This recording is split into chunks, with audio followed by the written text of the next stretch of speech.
Bonsoir à tout le monde. Je commencerai mon propos à la suite de nos leaders de la coalition en disant à la suite, en acceptant tout ce qu'ils ont bien dit et expliqué. Il faudrait que l'on comprenne que la servitude volontaire est terminée. La servitude volontaire elle est terminée parce qu'on ne peut pas comprendre que nous tous qui avons délégué, tous, nos volontés respectives, nos décisions respectives, notre force individuelle, en la mettant entre les mains d'une personne, que cette personne se transforme en tyran, en autocrate et nous impose une manière de faire en asservissant toutes ces institutions qui servent à donner un visage à la démocratie, ce qu'on appelle la séparation des pouvoirs. Nous ne le rappellerons jamais suffisamment. Il y a un pouvoir exécutif qui assure la gouvernance. Il y a un pouvoir législatif qui vote les lois et qui contrôle l'action du gouvernement. Il y a un pouvoir judiciaire qui tranche les contentieux entre particuliers, entre citoyens, mais entre les contentieux entre l'État et les citoyens. Les contentieux entre l'État et un autre État. Mais quand la justice devient une source de parrainage, parce que le président Khalifa Sall a parlé tout de suite du parrainage comme problème de la démocratie sénégalaise. Mais aujourd'hui, au-delà même du parrainage qui est demandé aux citoyens, donc le parrainage citoyen, il y a le parrainage judiciaire. Et Macky Sall, en se taisant, veut obtenir le parrainage du Conseil constitutionnel. Et nous savons tous que comme il padrino en Italie, le parrain italien, le Conseil constitutionnel acceptera d'être le parrain de Macky Sall pour ces élections-là, alors qu'il sait pertinemment, pour l'avoir déclaré, pour l'avoir dit, pour l'avoir ressassé, qu'il ne peut pas avoir une troisième candidature. Donc aujourd'hui, nous n'accepterons pas que le Conseil constitutionnel se transforme en parrain pour Macky Sall pour la troisième candidature. Au-delà de ceci, nous disons à tous ceux-là qui sont épris encore de démocratie, qui veulent que le visage radieux du Sénégal en termes d'appréciation démocratique reste ce que nous avions connu. Passe le visage aujourd'hui, comme nous l'avions dit la fois dernière, balafré le visage que nous connaissons aujourd'hui, mais nous appelons tout ce monde-là à rester debout et comme les leaders de la coalition aujourd'hui encore restent encore debout pour dire non à ce qui est en train de se tramer. Nous appelons les militants, les sympathisants, à savoir que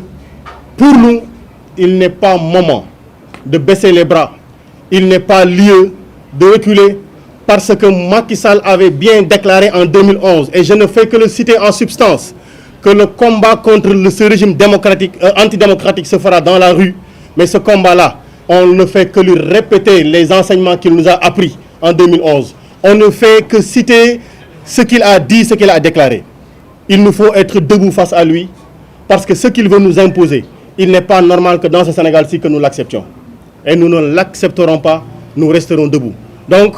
à la suite de ce qui est dit et fait un peu partout dans le pays, nous disons à tout le monde, restez debout, parce que président Khalifa, président Habib, président Déthié, président Youm, président Ousmane Sonko, sont tous des démocrates, sont tous des personnes investies d'une confiance des citoyens. Elles ont toutes les latitudes et toutes les libertés pour candidater dans un pays où, parce que la personne au pouvoir décide qu'ils ne seront pas candidats, qu'on dise on baisse les bras, à la JTS, le sort n'en est pas encore jeté, le sort sera jeté quand le peuple le décidera. Et le peuple veut que toutes les personnes qui veulent candidater, candidatent dans les conditions définies par la Constitution, sans manipulation aucune, sans organisation, sans manœuvre, sans njuuj njaaj aucune, comme il l'avait déclaré. waaye waxoon na ni moom amatul lu muy njuuj njaaj, mais xam nañ ni mënu ci dara ndax ci deret la nekk, moo tax mu wéy du njuuj njaaj. On appelle les citoyens à rester debout. njuuj njaaj dina fi jóge, démocratie dina fi am, ñu war a candidater dinañ candidater, mais ñu koy wax ne ko yéen yi nekk ci kaso yi amul benn instant bu ñuy toog di fàtte ne yéen a ngi fi. Parce que li nga xam ni mooy bas-bas ci suñu xol yi dans ce combat-ci, c'est également pour que vous retourniez dans nos familles, dans vos familles, vous retourniez à nos côtés, parce que ce combat-là, on le gagnera avec vous. Macky Sall bàyyil doomu jàmbur yi ñu dellu seen i kër, ñi sàcc alalu réew mi, ñi dëwut na xaalu alalu réew mi, ñiy rey nit ñi, ñiy xaañ nit ñi, ñi tëj nit ñi ñu ngi fi xam nga leen yaa ngi leen di làq jàpp doomu jàmbur yi deful dara bëgg leen dugal ci kaso bi bàyyil doomu jàmbur yi ñu dellu seen kër ki am tur te ñu xam ko mën koo tudd ak ki ñu xamul turam tey ji ñoom ñëpp les 500 prisonniers Dakar ba Ziguinchor Ndar Thiès Kaolack Louga fu mu ci mënti doon bàyyil doomu jàmbur yi ñu dellu seen kër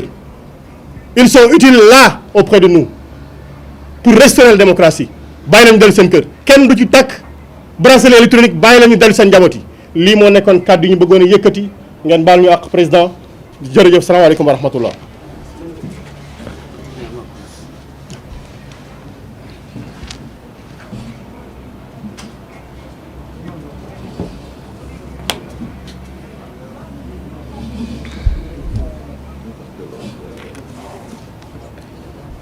asalaamaaleykum mbokku journaliste yi ñu leen di nuyu yéen ñëpp ku nekk ak sa tur di dooree di leen wax ne Yewwi Askan Wi mi ngi nii de Yewwi Askan waa ngi nii doon la mu doonoon boobu ba léegi coow lu nekk dégg nañ ko nag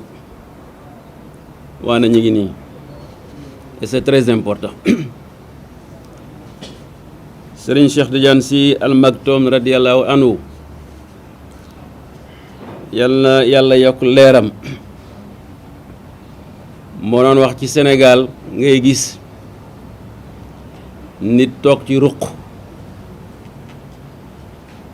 di xaar moromu gorom torox ba moom ruq ba mu toog torox fekk ko fa kon ku yaakaar ne Yewwi Askan Wi tas na mën ngaa def li wolof wi wax mën ngaa dem tuur ndox te dem tëri tey la gën a dëgër ci kàttanu yàlla suñu borom ngeen ñaanal ñu yéen waa réew mi parce que fu ñu génn loolu la ñuy wax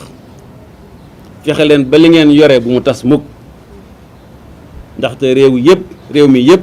seen yaakaar ci yéen lañ ko wékk su loolu wéyee ñuy métitlu li nga xam ne moo fi xew fan yi ñu toll ci 21e siècle Sénégal bu manifestation amee ay xale yoo xam ne yu ndaw di ci ñàkk seen bakkan ay policiers di ci ñàkk seen bakkan ay gendarme di ci ñàkk seen bakkan ñu yaakaar ne réew mi loolu war nañ koo weesu ndaxte nag am na ndaw yoo xam ne yi buñ leen boomee wala ñu ñàkk seen bakkan ci yenn yi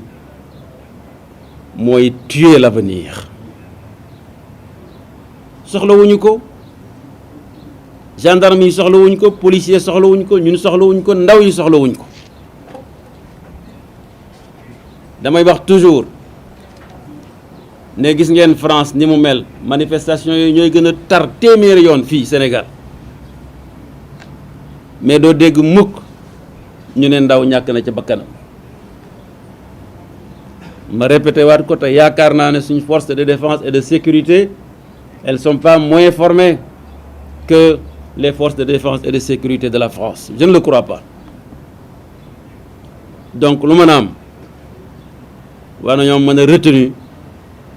ba vraiment li nga xam ne mooy bakkanu doomu aadama fu mu bokk moo xam gendarmerie police wala manifestant ñi ngi ñaan yàlla na fi am jëm bu mu amati li ci des nag li ñu wax ji tey jarul guddal xam nga Macky Sall ak Ousmane Sonko parce que loolu moo ëpp ci wax ji dafa am lu leen différencier Macky dafa ñëw gëmal nit ñi ay doj xeer maanaam tabax infrastructure defar ay doj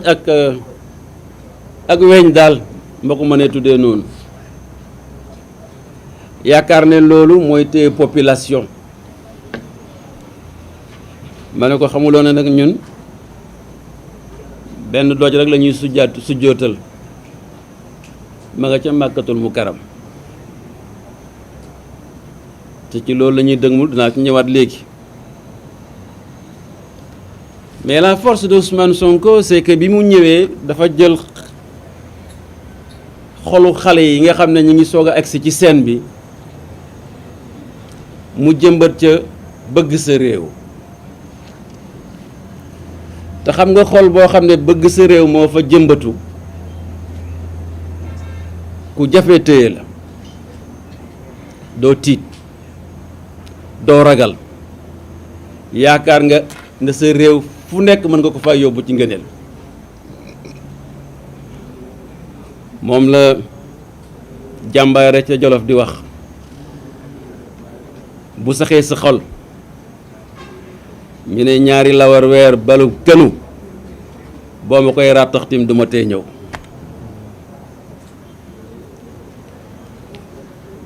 ci xol la nekk te moom comprendrewul loolu mooy li xale yi di théoriser di wax projet ak idée